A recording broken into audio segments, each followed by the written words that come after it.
The smell of old cedar and dust filled the office as I stood there, watching the lawyer shuffle through the thick stack of papers that decided our family's fate. My brother, Bradley, leaned back in Dad's leather chair like he already owned the world, and soon enough, he would. His navy blue suit was crisp, his cufflinks gleamed, and his smug grin told me everything I needed to know before the lawyer even opened his mouth.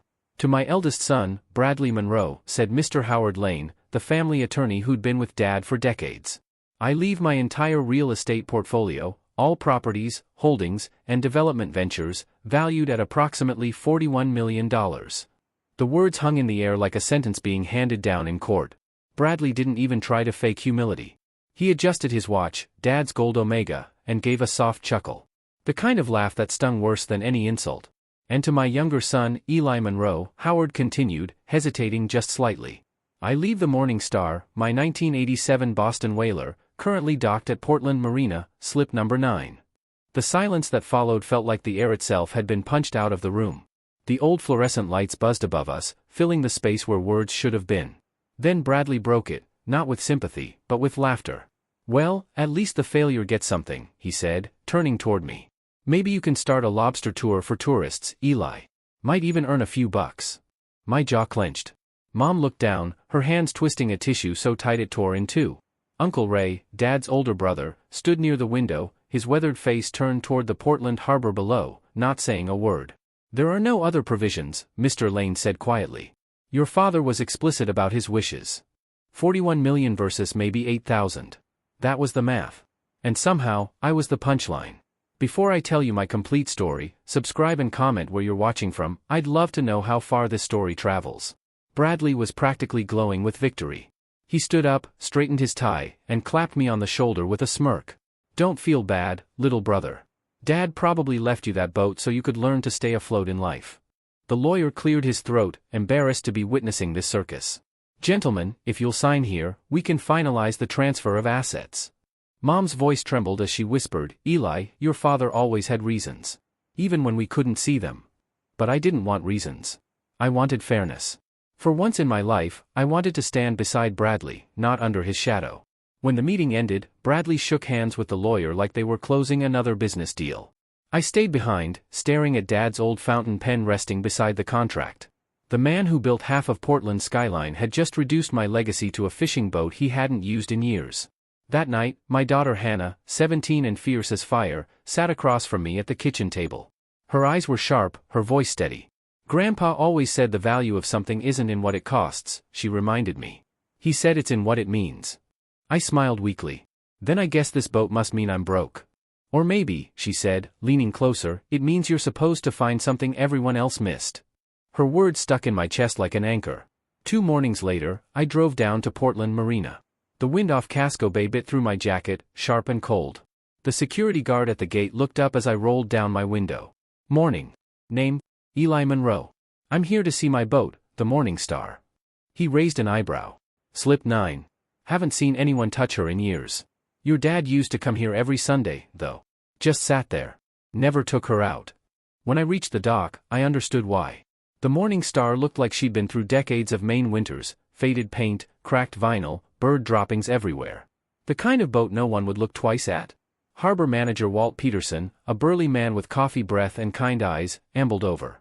"You must be Vernon's boy," he said, recognizing me instantly. "Your dad loved this boat. Used to sit out there for hours, just staring at the water.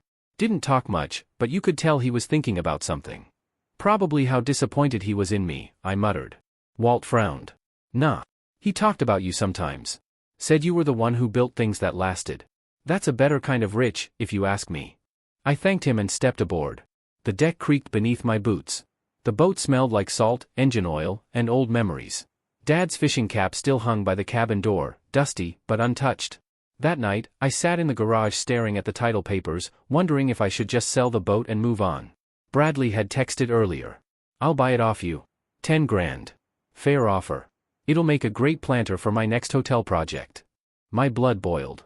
He wanted to turn Dad's boat, our memories, into landscaping decor. Hannah came in quietly, carrying 2 mugs of cocoa. "You're not really gonna sell it, are you?" "I might," I said, staring at the photo of Dad and me fishing on the Morning Star when I was 7. "Could use the money for the truck repairs." She shook her head. Grandpa never did anything without a reason. He wanted you to have that boat. You just have to figure out why. I didn't want to admit she was right. But deep down, I knew she was. 3 days later, the morning was bright, the bay like glass. I decided to take the Morning Star out one last time before listing it for sale. Feels wrong selling it without at least one final ride, I told myself. One goodbye. Walt helped me check the engine. She's good to go, he said with a grin. Your dad had me service it every month. Paid 5 years ahead, right before he passed. I froze. 5 years? For a boat he never used? Walt shrugged. He said you'd understand when the time came. That single line changed everything. I climbed aboard, heart heavy but curious. I turned the ignition, and to my surprise, the engine roared to life instantly. The Morning Star hummed steady and strong beneath me. As I steered out toward open water, I thought about Dad, his quiet Sundays, his secrets, his reasons. Something about that boat felt alive. Like it was waiting. Waiting for me to finally look beneath the surface. The October air was crisp and smelled faintly of salt and pine as I guided the Morning Star out into the bay. The seagulls wheeled overhead, their cries echoing across the water like memories that refused to fade. For years, I'd driven past the marina without thinking twice about this boat, but sitting behind her weathered wheel now, I felt something stir inside me, something I hadn't felt since Dad was alive. The hum of the motor, the slap of waves against the hull, the creak of the old wooden wheel, it was like the boat was whispering to me. I didn't know what it was saying, but I could feel it in my chest. Dad, what were you trying to tell me? Before long, I anchored in the middle of the bay, the city of Portland a faint silhouette in the distance. The water was calm, mirror-like. I sat there for a while, just listening, to the water, to the gulls, to the silence. It was peaceful. Until my eyes caught something odd. The wood paneling under the helm looked newer. Different shade, smoother surface. At first, I thought maybe the sun had just faded the rest, but when I leaned closer, I noticed the faintest outline of a square, like someone had hidden a compartment there. Dad, what did you do? I ran my fingers along the edge. The grain was worn, almost polished from touch. Someone, him, had clearly pressed it many times. I tried pushing. Nothing. Tried sliding it to the side, still nothing. Then I saw it, the steering wheel's rim had scratches, deep grooves near the full left position. Strange. No reason to turn that hard unless it was a mechanism. I gripped the wheel and slowly rotated it all the way to port. There was a click. A soft, metallic click that seemed to echo right through my bones. The panel popped open slightly, just an inch, enough to reveal darkness behind it. My pulse raced. I reached in, hand trembling, and pulled the panel open. Inside was a small, sealed container, military-grade, waterproof, with a combination lock. The kind used for classified gear, not fishing trips. What the hell, I muttered, staring at it. The combination. I knew it before I could even think. 0318, March 18th. My birthday. Not Bradley's, not Mom and Dad's anniversary, mine. My hands shook as I spun the numbers. The lock gave a satisfying click. I lifted the lid, and inside were neatly stacked envelopes, each labeled in Dad's tidy handwriting, along with a thick letter addressed to me. Eli, if you're reading this, it means you've finally taken the helm. I froze. The words were written in Dad's familiar blue ink, the same kind he used for signing every document, every note, every Christmas card. I read on, his voice echoing in my mind with every line. You spent your life thinking I favored your brother. Maybe I did, but not in the way you think. Brad inherited the empire everyone can see. The buildings, the money, the press. You, my son, inherited what nobody sees. The foundation. The strength that holds everything up. That's real wealth. My throat tightened.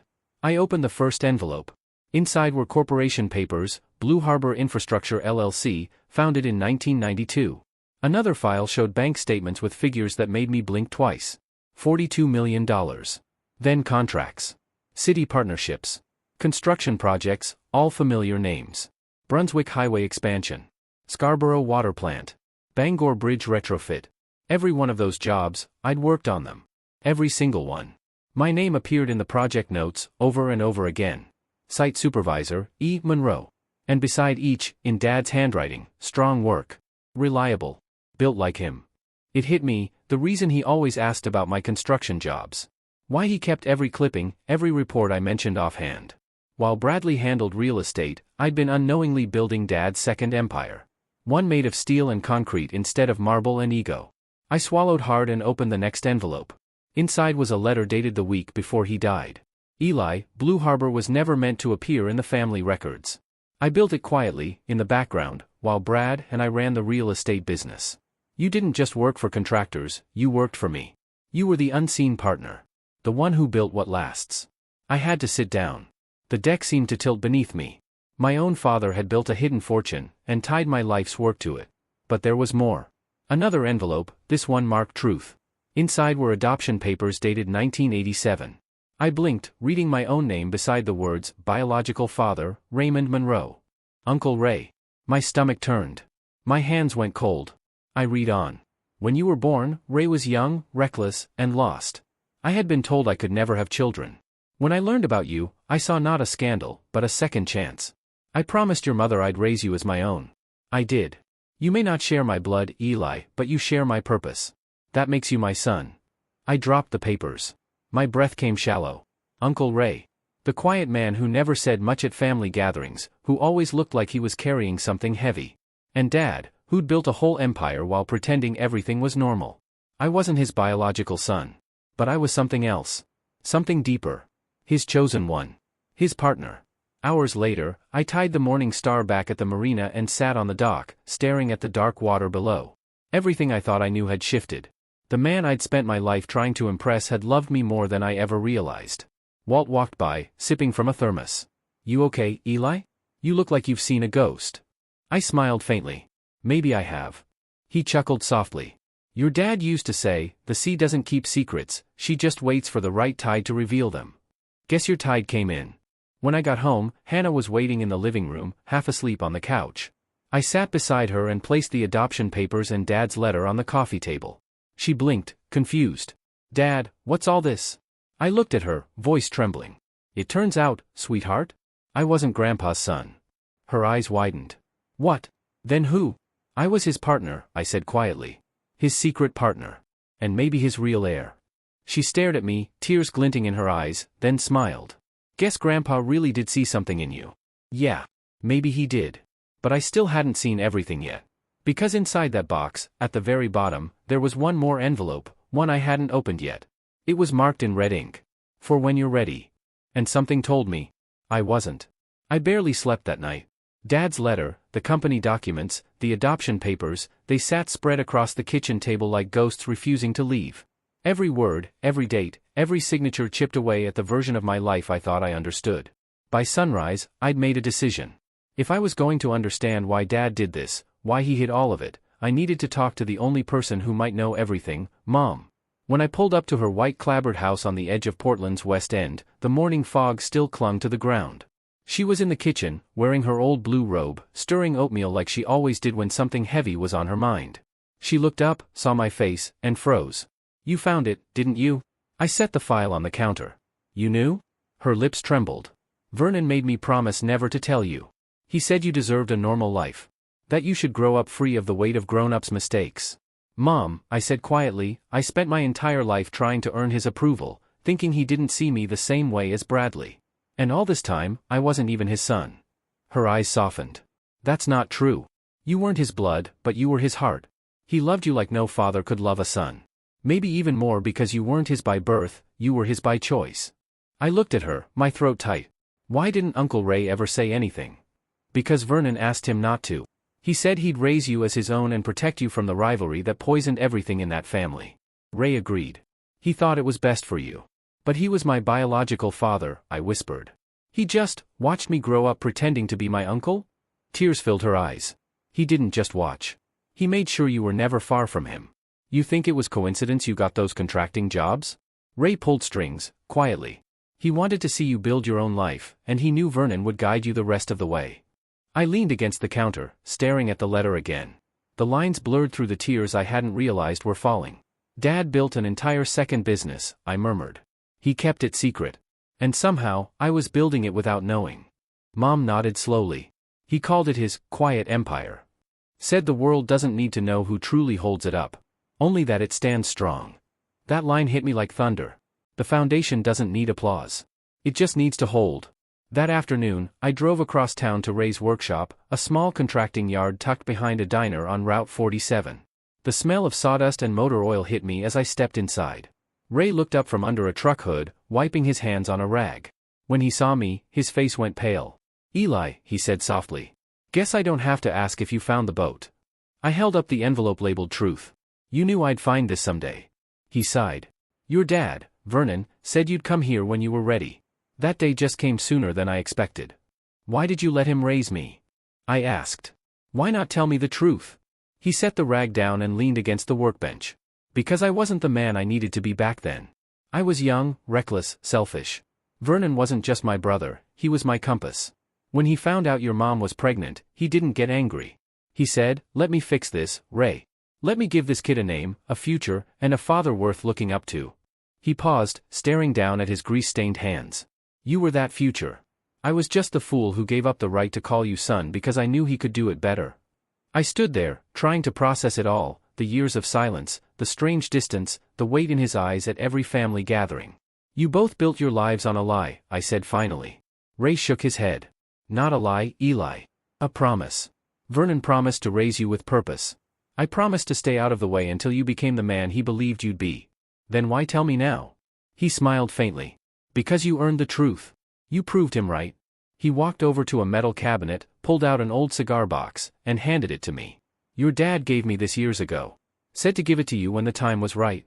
Inside were photographs, Dad and me on the Morning Star, both wearing matching captain's hats, me maybe 6 years old and beaming like the world was mine. Behind the photo was a small note in Dad's handwriting. Eli builds what lasts. I swallowed hard. He really saw me that way? Kid, Ray said, his voice thick with pride, he saw you as the man he always wanted to be before the money changed everything. That's why he trusted you with Blue Harbor. Blue Harbor, I repeated softly. That was his real legacy, wasn't it? Yeah, Ray said. And it's all yours now. He filed the papers a week before he passed. Said, Bradley can have the spotlight. Eli gets the structure beneath it. I felt something shift inside me. Not anger. Not sadness. Just understanding. Vernon Monroe hadn't shortchanged me. He'd chosen me, for something bigger, quieter, and infinitely stronger. Later that evening, I stopped by the marina again. The sun was sinking low over Casco Bay, turning the water gold. I climbed onto the Morning Star and sat in the captain's chair, running my hands over the wheel. For the first time, it didn't feel like a relic. It felt like a legacy. Hannah called from home, her voice bright on the phone. You okay, Dad? Yeah, I said, smiling. Better than I've been in a long time. Did you figure out why Grandpa left you the boat? I looked out over the water, the waves catching the light like they were reflecting the truth back at me. Yeah, I said. Because he knew I'd know where to look. That night, back in the garage, I finally opened the last envelope, the one labeled for when you're ready. Inside was a single handwritten page. Eli, the day will come when your brother will think he's won. Let him. His empire stands tall, but yours runs deep. Every highway, bridge, and foundation you've built is yours now. Don't waste time proving your worth, you already have. Real builders don't talk. They build. At the bottom, in Dad's shaky handwriting, were 4 words that broke me completely. You were my choice. I sat there in the quiet of the garage, tears falling onto the letter, feeling the kind of peace that only truth can bring. For the first time in my life, I didn't feel like the shadow. I felt like the foundation. In the weeks that followed, something inside me began to shift. I didn't tell anyone about the letters or the hidden company. Not Bradley, not even Mom. It wasn't about revenge anymore. It wasn't even about proving who deserved what. It was about understanding why. For years, I'd measured myself against Bradley's reflection, the suits, the offices, the magazine features. He was the one with the empire people could see. But Dad had built something deeper. Something invisible but indestructible. And somehow, he'd built it through me. I started visiting the marina every evening after work. The Morning Star had become my quiet place, part sanctuary, part classroom. Every time I stepped on board, I felt closer to Dad. I'd sit in the captain's chair, run my hand along the wheel, and imagine him there beside me, giving quiet instructions the way he used to when I was a kid. One evening, Walt, the marina manager, stopped by holding a file folder. Found this in the storage office, he said, handing it to me. Your dad left it here about a year before he passed. Said someone would come asking one day. Inside were invoices, receipts, and work orders, all for the Morning Star. Repairs, maintenance, even fuel top-ups, all prepaid for 5 years. Walt had mentioned that before, but seeing it in black and white made it real. Dad had planned every last detail. There was also a note clipped to the back of the file. If you're reading this, Eli, you've found what matters. Don't sell her. Restore her. Every board you replace, every screw you tighten, think of it as building again, together. I smiled, tears stinging my eyes. Dad wasn't just leaving me a boat. He was leaving me a project, our final one. The next day, I called a few old friends from the construction crew.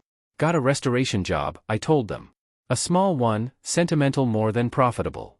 Over the next 3 months, we stripped the Morning Star down to her bones.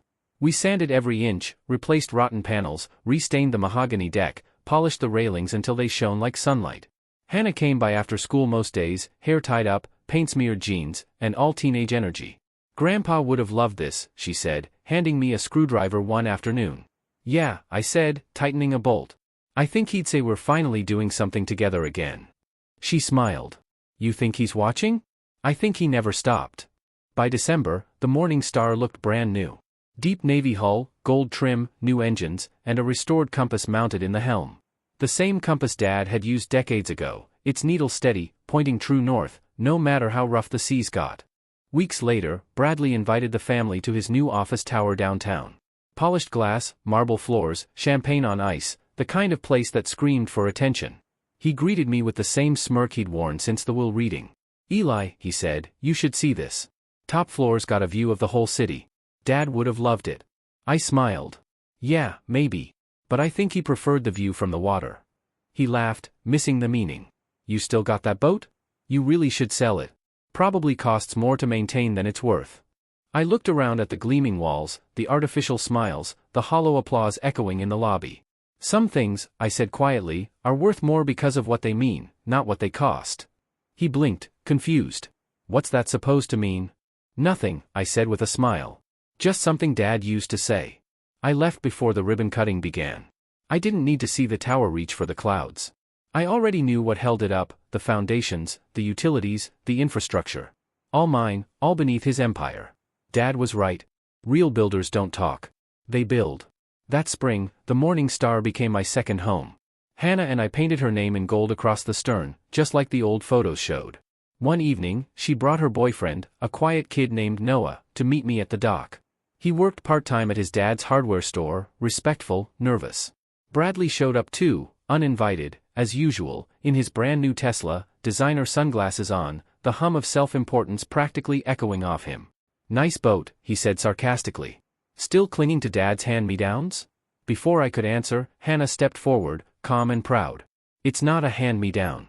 It's a reminder that real worth isn't always visible. Bradley scoffed. You sound just like your father. She smiled. Thanks. That's the point. Noah looked at me, unsure. So, Mr. Monroe, what do you do? Before I could speak, Hannah answered for me, voice steady as the tide. My dad builds things that last.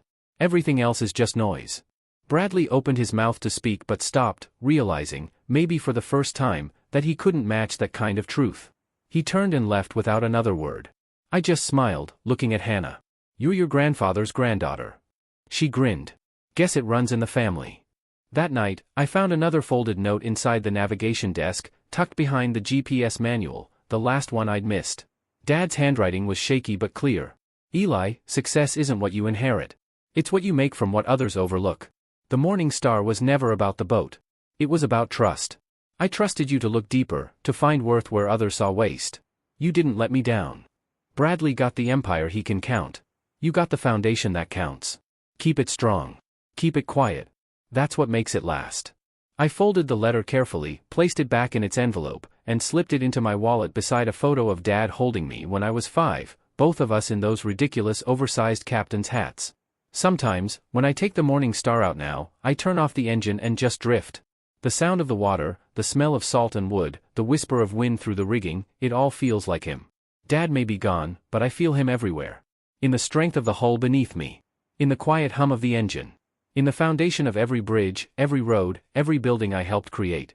He taught me something money could never buy, that the greatest inheritance isn't fortune. It's faith. Faith that what you build, if built with love and purpose, will outlast everything else. And every time I look across the water at the city skyline my brother loves to brag about, I smile. Because beneath it all, unseen, uncredited, uncelebrated, are the things I built. The things that hold everything else up. The world remembers the empire Bradley inherited. But I remember the man who gave me something better. A boat. A truth. A legacy. And that's enough. If this story touched you, tell me in the comments what you would do if you were in my place. I'd love to hear your thoughts. Please take a moment to hit the like button, share it, and don't forget to subscribe to the channel for more stories like this. Thanks for watching, and I'll see you in the next article.